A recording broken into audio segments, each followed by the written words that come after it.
Hey guys, in this video, we're going to take a look at how you can set the Samsung Internet scroll bar to right, left, or hide on the Samsung Galaxy S22 series.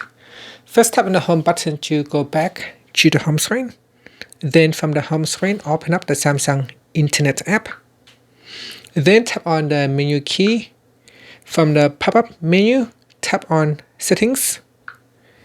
In the settings page, you want to go down and tap on web page view and scrolling.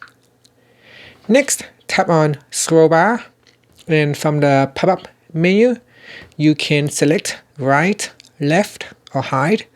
So if we hide the scroll bar, you can see that when I try to scroll up and down the page, there is no scroll bar on the side.